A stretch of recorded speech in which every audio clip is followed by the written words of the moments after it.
What's up, everyone? It's Fuzzy. Welcome back to yet another MLB recap. Shohei Ohtani dabbed up a hater yesterday. No, actually, he's laughing in the dugout at a Padres fan after giving him dabs after hitting a home run. Cal Raleigh and Paul Skenes both cemented themselves into baseball lore yesterday. They both made some history. A Marlins pitcher, closing pitcher that is slapping himself as he's coming onto the field. Tyler Phillips might be the most insane person in baseball. Anthony Volpe got benched not only for yesterday, but today as well. The Yankees, they're having a tough time shielding him from criticism because he's been awful. And the Tampa Bay Rays, they're playing hungry. Even Chandler Simpson, he's ripping RBI extra base hits. So we'll talk about all of that and more in today's MLB recap. We recap every baseball game almost every single day, so grow the game with me, leave a like, and hit that subscribe button. Also, don't forget to save yourself 20 bucks off on SeatGeek using code Fuzzy. If you put $5 in Underdog Fantasy using code Fuzzy, they'll give you 50 bucks instantly. And if you want to watch live baseball with me and my boy Cougs46, make sure to download Playback from the App Store, from the Google Play Store. It's the first ever MLB partnered app to live stream baseball games and make money while doing it, so come on over. Paul Skenes and Big Dumper both made some MLB history yesterday. We'll get into Cal's game right after the Skenes gem, and his gem was met with run support. I can't believe it. The big tree, Jared Triolo, he has a home run in 2 consecutive games. If you guys don't remember, Jared Triolo almost hit 300 as a rookie. Pittsburgh fans, they are praying that he's back. Isiah Kiner-Falefa, he drove in a 4th run on a double, but the Pirates staff and Paul Skenes only needed 1 run. Paul, he worked an easy breezy 7 innings with 7 punch-outs. His ERA this season is down to 2.07, which is higher than his rookie season of 1.96. He has a career ERA of 2.02, so he just made his 50th start. He officially owns the 2nd ERA ever through the first 50 games of a career, behind who? Vida Blue, the 1971 Cy Young and MVP. Paul Skenes honestly has been way better than we expected. Same with Cal Raleigh. I remember watching Cal down here in Vegas when he was a prospect, and he already had the insane defense. He had 25 home run pop. That was kind of the ceiling. He's already won a platinum glove. He has multiple 30 home run campaigns, and he might just hit 60 this year. This was poetic. Number 48 on the season, went 448 feet, was just meant to be. If you guys forgot, Jacob Wilson is officially back. Jay Willie has been red hot since his return. He has 11 home runs, and the batting average is back up to 315. Cal Raleigh did it again. He did it! You all just witnessed MLB history. 49 home runs is the most ever by a catcher, officially passing Salvador Perez. Salvi needed 158 games to hit 48. Cal needed 128 to hit 49. So there's still a month left of baseball for him to potentially get to 60. Victor Robles is appealing that suspension for throwing a bat so he can play until the appeal is either rejected or accepted. He drove in a pair. J-Rod, he flicked his wrist for another 2, and another 2-run knock is coming up. Josh Naylor, he ripped a 2-run double to get it to double digits. All while Logan Gilbert staying with double digits. He had, 13? What an insane day for Mariners fans. You have Cal making history. Logan Gilbert put the A's in a blender for a baker's dozen. 13 strikeouts. I mean, this is just as good as it gets for Mariners fans. But wait, it gets even better. Yesterday must have felt like Christmas coming early because the Astros also lost. Gunnar Henderson, wait for the bat toss and the smile. He reminded us that this is all a kid's game. So Gunnar destroyed a baseball. Look at the bat toss and look at the joy in his face. Jeremy Pena was the only guy who could do anything versus Trevor Rogers, who again tossed a sick quality start. Gunnar, he's back to doing Gunnar things. He had a single. He even stole a base for Ryan Mountcastle and then made it 2 stolen bases in 1 frame. Now, this should have been called ball 4, but Mountcastle, he's given second life by the umpire. That was an awful call, and he gets the RBI. Check out Trevor Rogers. I have to talk about this guy. I got a fanboy, got a glaze. 11 consecutive starts, allowing 2 or fewer. He racked up 9 punchies in this one. He's keeping the ball on the ground. He's not walking anyone, and he's finally getting guys to chase. He has a 1.2 ERA over those 11 starts that we just talked about. Luis Vasquez, that's his first career home run. I wanted to show him. He's having a fun week. Pena, he got hosed to end it. That umpire just, that's one of the worst games I've ever seen from a home plate umpire. Keegan Aiken has 3 saves on the season. The Astros, they're only 2 games ahead of the Mariners now. The Cubs are all of a sudden really making Brewers fans sweat, but we'll show that game after we see the finale of the season series between the Dodgers and the Padres. The Padres, they're looking for a sweep. They got torn up pretty good in the first half against the Dodgers, but the second half has been different. Ramon, he just saved a grand slam for Teoscar Hernandez, is just a sac fly, and now San Diego is out in front courtesy of Elias Diaz. Now, I don't know if Elias is going to be playing angry going forward because he's essentially had his playing time stolen by Freddie Freeman. Freddie's been pretty good. Staying with guys named Freddie, Mr. Freeman hit his first of 2. No one could really figure out Nick Pivetta, who had 7 strikeouts, only 2 base hits. Yoshinobu Yamamoto, he had 6 strikeouts. That one ends his night. 3 of them versus Xander Bogaerts, by the way. He held the Padres at bay, and the rookie got him in line for a W. This is the biggest swing by far for rookie Dalton Rushing. He was in no rush, kind of. I mean, he was really struggling. That's a 3-run home run. Freddie, he then went lefty-lefty off of Wandy Peralta. Freddie's up to 18 home runs, and Shohei has 45. Now, I need you guys to pay attention. If you're not looking, pull over. If you're in school, I don't care. Just kidding. If you're in school, pay attention. And also, if you're driving, do not pull over for this. But Ohtani, he dabbed up a hater. So apparently, I didn't watch this game live, but you could hear this heckler all game long. You can see Ohtani's laughing in the dugout and pointing at someone, not only because his team won and there's now a tie again for first place in the West, but if you take a look at the side angle after the home run, Ohtani literally went to the Padres fan who was heckling them all freaking game, and he dabbed him up. Dave Roberts after the game was like, it's cool that Shohei's showing some personality because he's a fun guy. And one more thing, Ohtani's 45th home run means that he, Schwarber, and Cal all have 45. This is the first time since 2001 we've had 3 guys with 45 plus home runs before September. Who are the 3 guys in 2001? Barry Bonds, Sammy Sosa, and Luis Gonzalez. So I'm sure a lot of chicks are digging what's going on in 2025 because there's a lot of long balls. So by now, we should know that the Dodgers and the Padres have the closest division race in baseball. Then it's the Mariners and the Astros. And if Milwaukee isn't careful, the Cubs, they could get right back into it. I didn't get to recap Kyle Tucker's 2 home run, 5 RBI explosion because we take an off day every Sunday. He's back to driving in runs after Taylor Ward. We just saw him launch his 30th home run. Tucker has 7 RBI the last 3 games. Really seems like benching him absolutely worked. Now, Taylor Ward is not the fleetest of foot. He cannot get to this Nico double. So the Cubs, they go up 2-1. Hendricks, his day is done versus his old team. PCA, he made it 3-1 on a sac fly. And so does this next run. Carson Kelly drove in an RBI. So that is a 4 spot technically off of Kyle Hendricks. Ward, he doubled for the 29th time or 30th time, something like that. He's just having a crazy extra base RBI season. He then scored on a Dansby Swanson error. It's 4-3. Danny Palencia, he allowed Luis Rengifo to get to second base. So the tying run is in scoring position, but he struck out 3 guys for his 20th save. That's a clean sweep. The Cubs have won 3 in a row, all while the Brewers have dropped 4 of their last 6. Now, maybe this is the turnaround game because they're honoring Mr. Baseball Bob Uecker. I really miss hearing his home run calls, and I wonder what it would have sounded like on this 2-run home run from Luis Matos. Now, the broadcaster for the Giants, Bob Miller, one of my favorite broadcasters of all time, the voice of the 2K games, he honored Bob Uecker. Get up, get up, get out of here. That was so cool, just honoring Bob Uecker's home run call. Again, that was a 2-run home run for Luis Matos. Lockridge, Turang, and Yelly, they got the fans back into it. Lockridge with the RBI, Bryce Turang with the nifty play up the middle, and Yelich, his single tied it at 2. The Brewers, they're stealing the lead. This is what the 2025 Brew Crew does. Caleb Durbin, another get up, get out of here. The bases are now loaded against Trevor McGill, but he's got the lead. McGill is nails. Milwaukee is 72-2 and leading after 8. Heliot Ramos made it 72-3. The 2-run go-ahead knock as Ryan Walker, who was a cheat code last year, he had 2 strikeouts to earn his 11th save. The Brewers have lost 5 of their last 7. The Cubs, out of nowhere, are now 5 games back.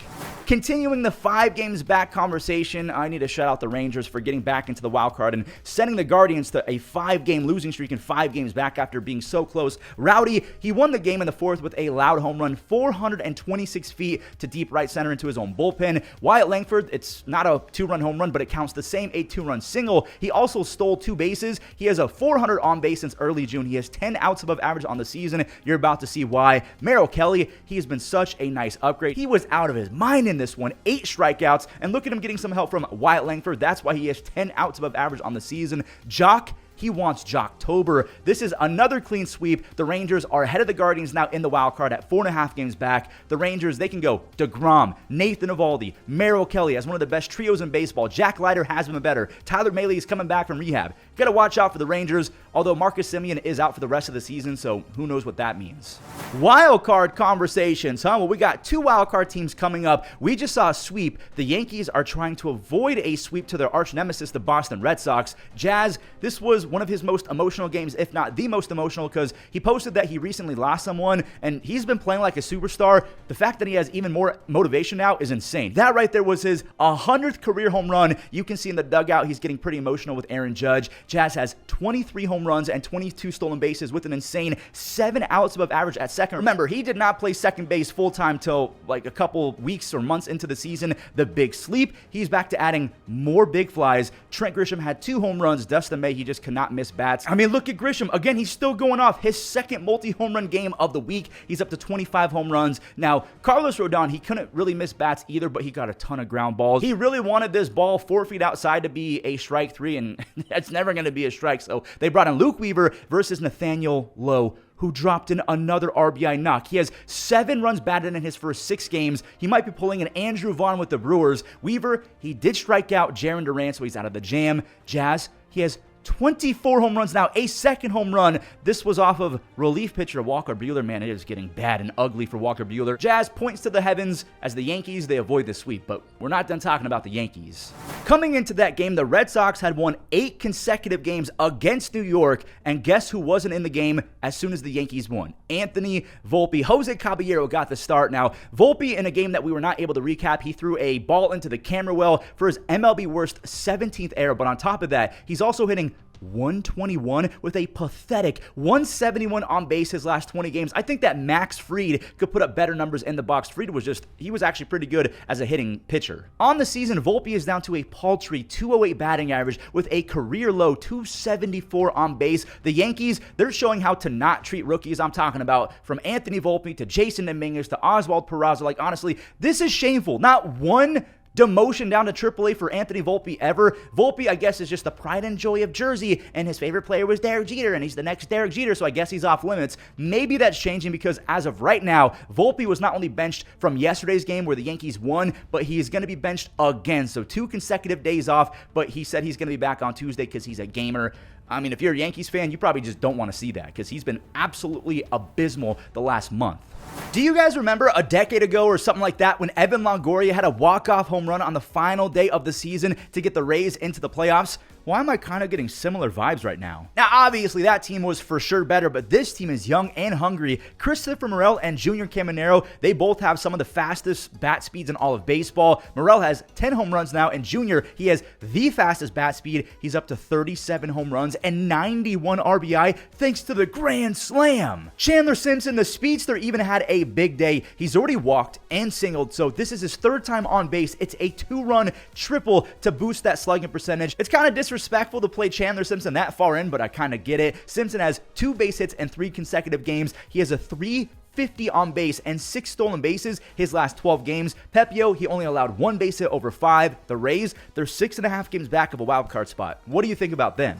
We just saw the Redbirds lose. What about the Reds? A win and a Mets L could really spice things up because Cincinnati would be back within 1.5 games of the wild card. Zach Gallen and Brady Singer, they were nails for the first 5 innings. When Noelvi, he laced a ball that kept on carrying and carrying. It's a triple. Wait, the ball hit Noelvi Marte. It is a Little League home run to the Reds. That's how they get their first run. Singer, he was as good as it gets. He had 9 strikeouts, just 1 base hit. He has a 1.8 ERA with 39 strikeouts his last 35 innings. He does not get the W, though, although the Reds did win. Austin Hayes, his 3rd base hit of the game, put his squad up by 1. The man who raked Spencer Steer, he extended it. He is one of the weirdest players in baseball because coming up, he was awful at defense, pretty good at offense. Now he's fixed his awful defense, but his offense is lagging. TJ Friedel added 1 more run as the Reds, they went easy.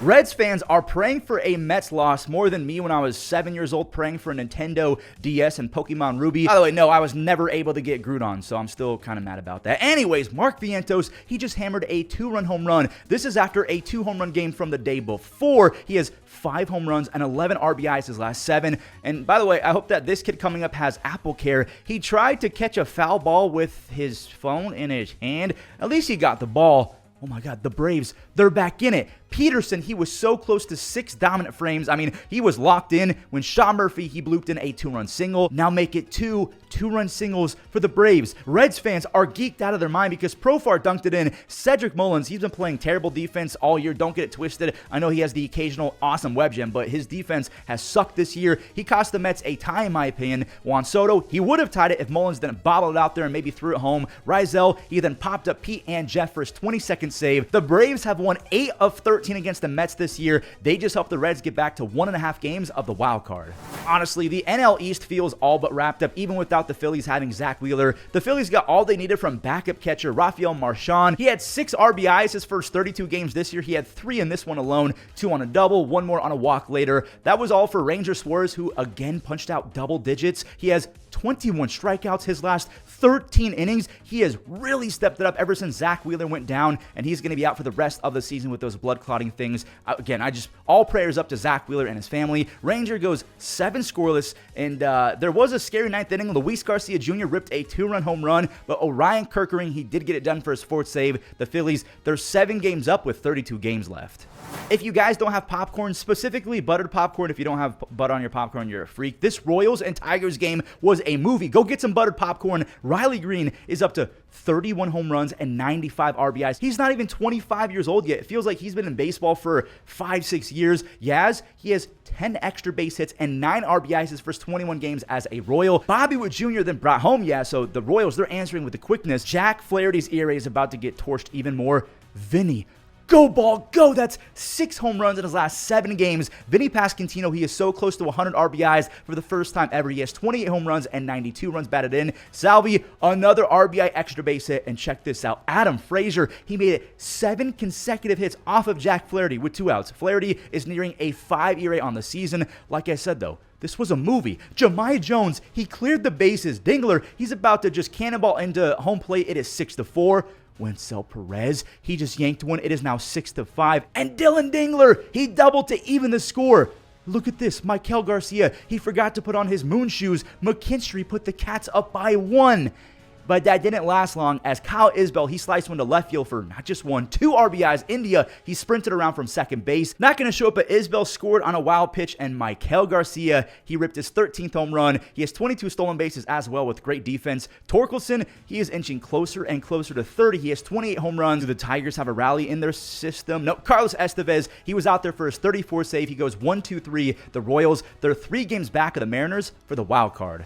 We have another fun game coming up. Jakob Marsee, he's back to being a menace. And we have a Wag attack, Eric Wagaman. He has 9 home runs on the season, but over the last few weeks, he's been awesome. A .282 batting average with an over 1,000 OPS his last 2.5 weeks of play. Marsee, he split a gap with the bases loaded. He wants 3. Jakob Marsee cleared the bases. He has 17 extra base hits, 23 RBIs, and 7 stolen bases his first 23 games. Yuri Perez was awesome, but he did allow a few to get on, and oh no, Dalton Varsho dented another baseball. I love Dalton Varsho, so I'm cool with that, but I just feel bad for Yuri. You can see Yuri Perez, his head is in his hands. He's not happy, but Varsho, he has 15 home runs and 40 RBIs in 43 games this year. Agustin Ramirez, that's going to do it. Jakob Marsee got on again. The rookies, they saved the day as the most insane person in baseball made another entrance. Tyler Phillips, he slaps himself before entering the game, and he toes the rubber, pitched a 6-pitch inning, and he gets the save. He's like clinically insane, and it's awesome. Taj Bradley is making his first start as a Twin, and maybe he shouldn't have. Rays fans, they can tell you this isn't anything new. Kyle Teal, he's a rookie. He had an RBI. Edgar Caro, the catcher, he's also a rookie, so we have some rookies coming up clutch. Teal again, it's a 4 spot, even though it wasn't hit all that hard, but that's how baseball works. Keishel, he airmailed in a 5th run, and we have another rookie doing big things. Colson Montgomery, he unloaded on a 423-foot home run. He has 3 consecutive games with the Blast. He's up to 13 home runs and 36 RBIs his first 42 games. He and Jakob Marsee have just been unreal. Luis, he flew in to make a beauty, not just once. He's out there diving, 2 diving plays in this one. He has 7 outs above average on the season. That defense never slumps. Kyle Teal, he got on base for a 3rd time on his 3rd hit, and Edgar Caro, he secured a 3 RBI night. That is a fat yikes of a game if you're a Twins fan. And there we have it, another recap in the books. If you guys enjoyed, leave a like and subscribe. Don't forget to head on over to Fuzzy Gaming, by the way. I posted a banger MLB The Show gameplay. It was a lot of fun, so see you on Fuzzy Gaming. We're closing in on 100,000 subs, and also see you on Playback later today with Cougs. It's going to be a blast. Enjoy the web gems. The catcher Torres. Liner, profile, diving grab. Arias, the jump throw on the money. Line to right, Fernando over the slide, makes the catch. Line to center, Alec Thomas has got it.